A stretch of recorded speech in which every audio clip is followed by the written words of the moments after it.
Hello and welcome again to my physics online video lecture series. Today's video we're going to be continuing our discussion of circular and circular-like motions by focusing on the centripetal force. So this is yet another in a short series of videos around the topic of centripetal motion, center-seeking motion, uniform circular motion, orbits, and the like. We'll begin with a brief recall, as we always do.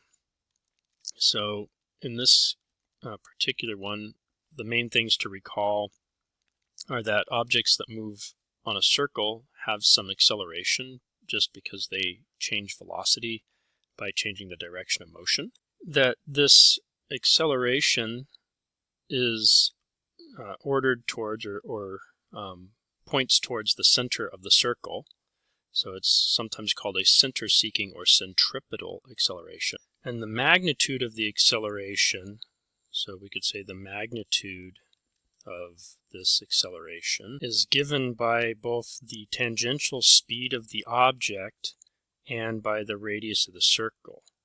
Specifically, the centripetal acceleration is equal to v squared divided by r, where r is the circle's radius. For what it's worth, we could also express this as being the radius of the circle times the angular speed squared. That is also a valid way of expressing this. So I guess you could also recall that the angular speed, omega, is the tangential speed divided by the radius of the circle. So what's new today? That's where we've been. Where are we going with this? Well, in order for an object to have an acceleration, what else has to be present? Put differently, let's recall one more set of things. Forces are needed for acceleration. So forces cause and are needed to cause an acceleration. And so if you have acceleration present, then there must also be a force to cause that acceleration. So this one specifically is Newton's second law, maybe written in the constant mass form. So as you originally learned it, F equals ma, or F net equals ma. And remember that this equation can also be rendered as force unbalanced or net is equal to mass times acceleration. Or put differently, we could also say force is equal to mass times acceleration due to that force. But we're going to say unbalanced is mass times acceleration. And so what's actually kind of new today is we're just really putting together these statements with this statement and realizing that there must be, so this is sort of like the therefore, there must be a force that causes the centripetal acceleration. So this centripetal force should be the mass times the centripetal acceleration. That means that the magnitude of the centripetal force can be given by m times v squared over r, or m times r times omega squared. So this is your new or semi-new equations for today's video. Now again, I didn't do anything really unusual here in declaring this because we already know Newton's second law by now, hopefully. We already know that there is an acceleration by now, again, if you've been watching these in the order they're meant to be watched in. So it's not a very far leap of logic to realize that there must be a force to cause that acceleration. And we call that force the centripetal force. So that does not end the video today. In some sense it could. It doesn't, because there's some conceptual things to be kind of cleared up here. Important note conceptually, the centripetal force is not another type of force like gravity or like a normal force that arises only because you have a system set up, or that arises only because you have an object that is moving in a circle. Okay, the centripetal force causes the circular motion. It is not caused by the circular motion. Put differently, what this basically means is that in order for an object to undergo circular motion, some force has to be present acting on the object that will act as the centripetal force, or some combination of forces. So if I have, let's say, a tether ball, and I want the tether ball to go in a circle, so maybe it's like attached to a rope, a tether in other words, and I want to swing it round and round over my head. So, maybe somehow we're doing this motion with the ball, and it's, kind of going round and round over my head. What is the force that causes that to happen? Well, there is a centripetal force present, but that centripetal force arises from some other force within the system. Specifically, if I were to look at the tether ball from the side, like if I had a very fast capture of the tether ball, what I would find is that the tether for the tether ball is oriented like this. And so this tether has, on the one hand, a vertical and on the other hand a horizontal component. And the tether has a tension force that would be pulling on the ball in this direction. And so maybe I should just label the tether itself as if it's the tension force, because I need this diagram to note that there's going to be an X and there's going to be a Y component. So this would be FTY, this would be FTX, and there's also some gravity present on the ball, mg. So where is the centripetal force in all of this? Well, this component right here is the only part of the tension that points towards the center of the circle. Again, I'm swinging the ball round and round over my head, so the center of the circle is basically where my hand is, or very close to where my head is. So this right here gives me my centripetal force. So we could write something like FC is equal to FTX, or the X component of tension. Now, we also know, for what it's worth, that if the ball is making a circle, not rising or falling as it goes round, that FTY must be equal to m times g. And so we can figure out, given how fast the ball is going, what angle this thing will be at, for example. And we could figure out how fast the ball has to go in order, and how long of a string in order for the angle to be below a certain amount, etc. The main point, though, and I'll swap colors here to write this because it's important. This is an important point, but the main point that I've made in this diagram, I hope, and that I will state explicitly because I want you to understand this, is that I didn't just get to have a free force called centripetal force.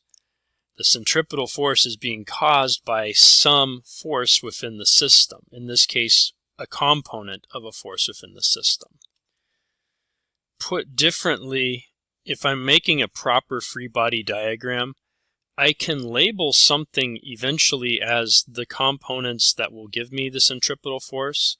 In this case, I did it by circling one of the forces that I had acting on the ball. But I should start by actually just labeling the forces that actually exist on the ball, which is specifically this tension force and mg. These other forces, these that I've labeled as FTX and FTY, you'll recall kind of started off as like dashed lines, and I'm going to actually change them over to being like green dashed lines just for a little bit of contrast. Okay, so the actual forces in this particular example are a tension force and gravity. That's it. You could say air resistance, but we're going to neglect that one. Tension force and gravity. And I know that the ball is moving in a circle. This tells me that some of these forces has to give me that centripetal acceleration. It turns out that it's the x component of the tension that is actually oriented towards the center of the circle, and so that one works as a centripetal force. It's also actually true to say that this is the net force on the system if the object's neither speeding up nor slowing down. And so like a view from above would have just the ball being here, let's say. It's moving in this direction. And we have the centripetal force, which is the tension force x component. But the key point here, again, the key insight is that I don't have a new force that I get to just add to the system for free and call the centripetal force. I have to label the actual physically present forces, and from those physically present forces, one or more must be oriented towards the center in such a way that it can give rise to a centripetal force. So on that note, I've kind of raised a question here, which is, what angle would this ball be at? So let's do a little example. Before we get to our more complicated example of figuring out this stuff with the angle, or maybe the difference in height between the top and bottom of a tether ball, let's do a simple example just to make things clear, and then we can do the more complex example thereafter. So let's say that we have an object which is moving in a uniform circle motion, like so, and the object, the circle's radius is 9 meters. The object is 4 kilograms of mass, and the object happens to have a speed of 6 meters per second. So we just use Fc as m times v squared over r. That's 4.0 kilograms times v squared, so times 6 meters per second squared, divided by 9 meters. So this should give us a necessary centripetal force of 16 newtons. If you plug all that into a calculator, if you do it all mentally. Okay, so let's say that we have a demo. Let's say, for example, that I actually take the tether ball and swing it round and round my head. Maybe you're sitting in class while this is happening, and you see that roughly every 1.2 seconds it completes one whole revolution around the head.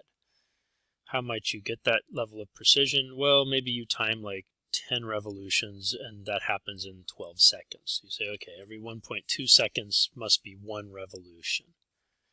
Maybe we mass the ball, it's 1.5 kilograms. Maybe we also get the tether's length, which for whatever reason is also 1.5 meters. And so what we want to know is the tension in the string, and also how high the hand is above the ball.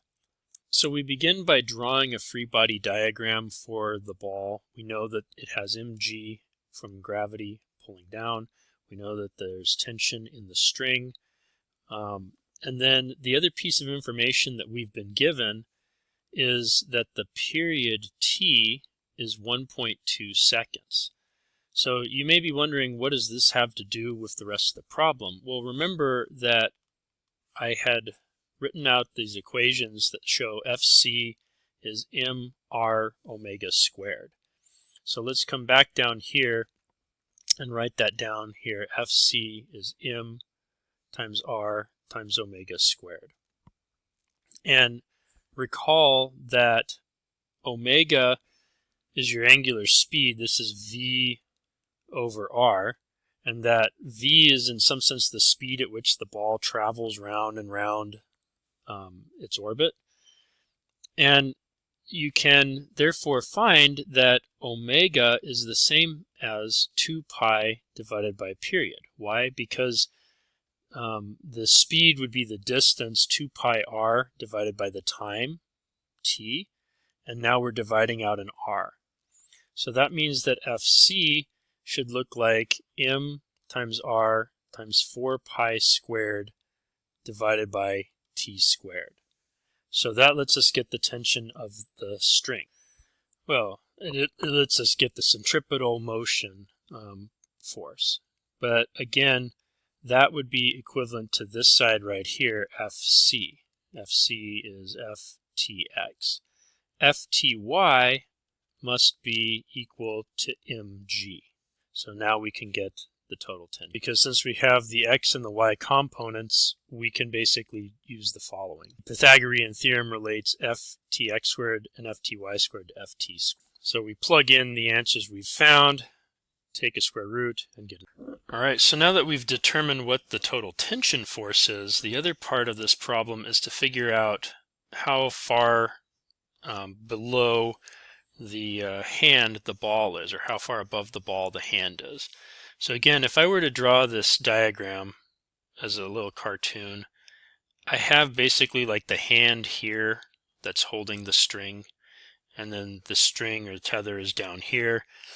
This gives me a little right triangle for which this right here would be the delta y, or the height difference between hand and ball. And then we know that this length right here is the total length of the tether. So this is like L 1.5 meters. So to get the delta y, we basically can use this interior angle theta and see that sine of theta should look like delta y divided by L. And therefore delta y should look like L times sine of theta. Now how are we going to get that interior angle? Well, again, if we draw this thing in terms of the force diagrams, what we have is that this side right here is the mg side, and this side right here is the Fc side, or in other words, the Ftx and the Fty sides. And this interior angle is again theta. So what this means is that and this right here we could call the F tension side. So we could use tangent and make a ratio of these two sides. The other thing that we could do, since we've solved for it, is that we could use that Fty or mg is related to Ft by the sine of theta. So we could basically say sine theta is equal to Fty over Ft. And so if you combine these two equations, what you end up getting is that delta y must be equal to length times mg divided by Ft. And so that's 1.5 meters, that was the length of the tether, times mg, which earlier we solved for was 14.7 newtons, divided by Ft, which again we earlier solved for 63.4 newtons, or 63.4075104. So we'll just say 63.4 newtons here. Throwing all that into our calculator, and I'll use the number that I already have in my calculator, which is like the long number that it was calculated. So 1.5 times 14.7 divided by that number gives me 0.347. So this is roughly 0.35 meters. So the ball must be about 0.35 meters lower than the hand. That's a little more than 1 foot for what it's worth, for those of you who are in the US, which is probably most of you. All right, that's all for today's video. I went a little over my goal of 15 minutes in this one, but I guess you could have watched this quickly and got it done in 10 or so. I just wanted to give a couple examples, one easy, straightforward one, and one more complicated one, which I've now done for you. So hopefully you've learned something from this video. Hopefully you've learned what you needed to from this video. And as always, thanks for watching.